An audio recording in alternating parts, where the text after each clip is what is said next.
내란 특검이 윤석열 전 대통령에게 구속영장을 청구하며 윤 전 대통령이 석방된 지 4개월 만에 재구속 갈림길에 섰습니다.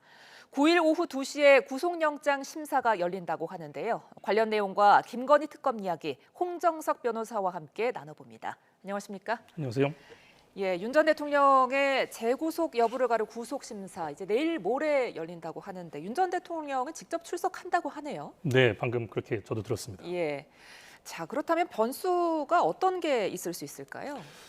지금 영장 심사에서의 변수는 사실 변호인과 특검 간의 치열한 법리 다툼이 가장 큰 변수가 될 테고요. 예. 추가적으로는 지금 여와 야 간에 이제 정치적 이슈화하려고 하는 이제 움직임들이나 아니면은 여당에서는 이것을 이제 법치주의의 확립이라고 이제 보고 주장하는 그런 내용들이 얼마나 반영될지에 대한 또 변수가 있을 수 있고 예. 예전에 또 서부지방법원 사태처럼 지지자들의 움직임도 또 하나의 변수로 작용할 여지도 있을 것 같습니다.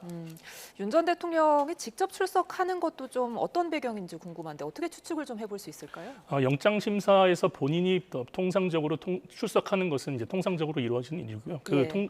출석을 포기하는 경우에 보통 구속 가능성이 높은 경우에 피의자들이 이제 출석을 포기하는 경우들은 있지만 네. 통상적으로는 본인이 직접 나가서 그 부분에 대해서 호소를 하는 것이 일반적입니다. 예, 내란 특검이 이제 어제 구속영장을 청구했는데 수사를 개시한 지 3주도 채 되지 않은 상황에서 청구를 한 겁니다. 이례적으로 좀 빠르다고도 볼 수 있을까요?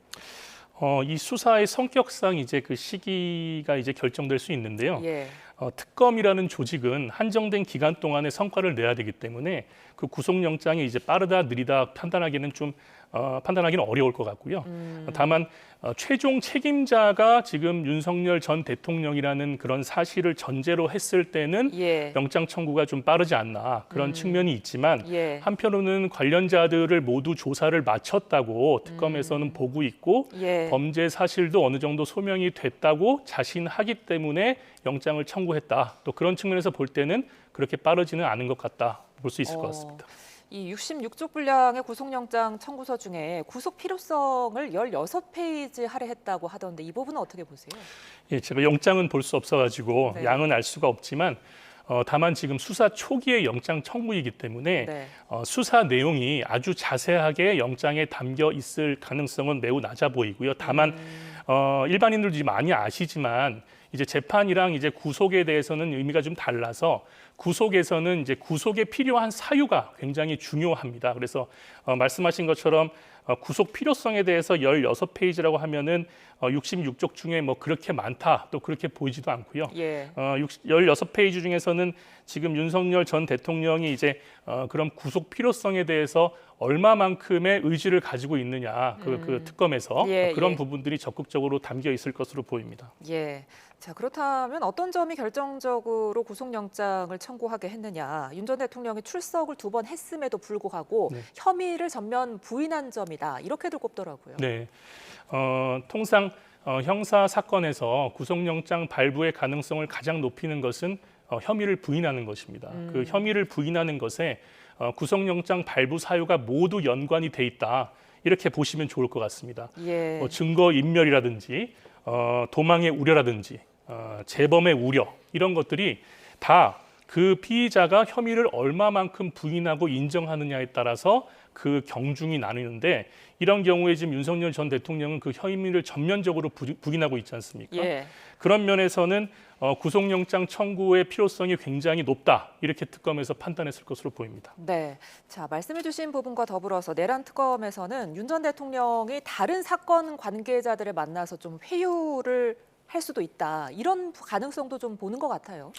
제가 언론을 좀 보면은 이제 언론에서는 이제 일관되게 범행 사실을 부인하고 있다든지 예. 아니면은 그런 부분들에 대해서 주변인들에게 압박이 되고 있다 이런 내용들의 이제 기사도 제가 봤거든요. 예. 그리고 또 다른 기사에는 재판 중인 사건에 대해서 지금 그 윤석열 전 대통령이 재판을 받고 있지 않습니까? 예. 그 재판에서 증거 인부 여부도 전혀 안 밝히고 재판에도 지금 비협조적이라는 얘기들이 지금 있습니다. 예. 네. 그런 부분에 대해서는 지금 증인 신문 과정에서 또 증언을 위해서 출석한 증인들을 또 향해서 모욕적인 언사까지 지금 서슴지 않고 있다는 그런 내용들도 나오고 있는 걸로 봐서는 다른 사건 관계인들이랑 접촉을 해서 진술을 회유할 가능성을 굉장히 높게 볼 수 있다 이렇게 보시면 좋을 것 같습니다. 그러니까 그 관련 내용이 강희구 전 대통령실 부속실장이 조사를 받을 때 지금 윤 전 대통령 측의 변호사인 최명성 변호사가 들어갔다는 점, 이 점도 좀 같이 언급되더라고요. 예, 이 부분도 제가 볼 때는 굉장히 흥미로운 부분인 예. 것 같은데요. 대통령 부속실장이었던 이제 강희구 전 부속실장이 최근 특검 조사에서 피의자의 진술에 맞추어서 기존 검찰 진술을 번복하고 새로운 진술을 하기 시작했다. 이런 내용을 제가 봤습니다. 예. 이런 부분들이 지금 원포인트로 입회했기 때문에 그렇게 진술을 바꾼 것이 아니냐 그런 우려들이 있는 것 같습니다. 그러니까 비슷한 맥락으로 김성훈 전 경호처 차장도 이 윤 전 대통령 측의 변호인이 입회하지 않으니까 그제서야 이제 좀 윤 전 대통령의 범행 부분을 진술했다고 하더라고요. 예, 김성훈 전 경호처 차장은 조금 또 얘기가 다른데요. 처음에는 이제 그 윤석열 전 대통령의 변호인단들이 이제 입회를 하고 있으니까 예. 그 부분에 대해서 이제 피의자에게 유리하게 진술을 하고 있었는데 네. 변호인들이 이제 나가니까 참여하지 않게 되자 이제 윤 전 대통령의 범행을 진술하기 시작했다. 그런 내용들이 있더라고요. 그래서 예. 이 부분은 이제 변호인단이 얼마나 이제 영향을 미치고 있느냐 이런 부분들에 대해서 저희가 이제 어느 정도 영향력을 가지고 있다라고 볼 수 있는 측면이 있는 것 같습니다. 네, 이 경호처와 관련해서는 이 공수처의 체포영장 집행 시도 당시에 총기 이야기가 나왔었잖아요. 이 관련해서 이번에 나온 이야기가 그때 당시에 윤 전 대통령이 경찰은 총기를 갖고 있는 걸 보여주기만 해도 두려워할 거다. 이렇게 이야기했다고 지금 파악을 하더라고요. 그러니까 네. 여태까지 알려졌던 것과는 조금 뉘앙스가 약간 다르긴 하죠. 그러니까 이 부분은 이제 저 경찰 수사기관도 총기가 있을 수 있지 않습니까? 예. 근데 이제 그 부분에 대해서 이제 경찰한테 총기를 보여주기만 해도 두려워할 거라는 거는 이제 경호처 직원들이나 당시에 그 경찰의 이런 그 강제 그 수사를 저지해야 되는 그런 입장에 있는 공무원들에 대해서 예. 윤석열 전 대통령이 이 부분에 대해서 설득을 하기 위해서 그런 멘트를 했지 않나 이렇게 보고 있습니다. 그리고 이제 그 김성훈 전 차장에게 지금 수사받는 세 사람의 비화폰 단말기들 그대로 놔둬도 되냐 이렇게 다그쳤다고 하던데요. 네, 이게 피의자가 이런 비화폰 통신 기록이 이제 굉장히 지금 이런 사건에서는 이제 은밀하게 지시가 이루어지고 네. 특히 이 사건에서 비화폰이 사용됐다는 얘기들이 많이 나오지 않습니까? 예. 그러니까 그 비화폰이 남아 있으면 그게 이제 중요한 증거로 사용될 여지가 높으니까 이 부분에 대해서 이제 윤석열 전 대통령이 지시를 한 것으로 특검이 파악하고 있는 것으로 보이고 예. 이 부분은 그 김성훈 전 차장이 비화폰 관리 담당자에 대한 이제 직권 남용 행위를 교사한 것, 즉 대통령 등의 경우에 관한 법률 위반 교사에 해당한다. 이렇게 보시면 좋을 것 같습니다. 예. 자, 더불어서 지금 윤 전 대통령의 구속영장에는 외환 혐의는 제외됐다고 하는데 이 부분은 그럼 구속을 해서 뭐 수사를 하겠다는 걸까요? 외환 혐의에 대해서는 이제 언론이나 이런 데들에서 얘기는 많이 나오고 있는데 예. 특검에서 지금 수사가 많이 이루어지지 않은 상태로 보입니다. 예. 그래서 이 부분이 영장에 담기기는 어려운 지금 상황으로 보여서 이 부분이 빠진 것으로 보이고 네. 또 이 부분에 대해서 이제 외환 유치죄에 해당하느냐 일반 이적죄에 해당하느냐 여러 얘기들이 많기 때문에 이 네. 부분에 대해서는 추가 수사가 필요하다고 보고 영장에서는 빠진 것으로 보입니다. 네.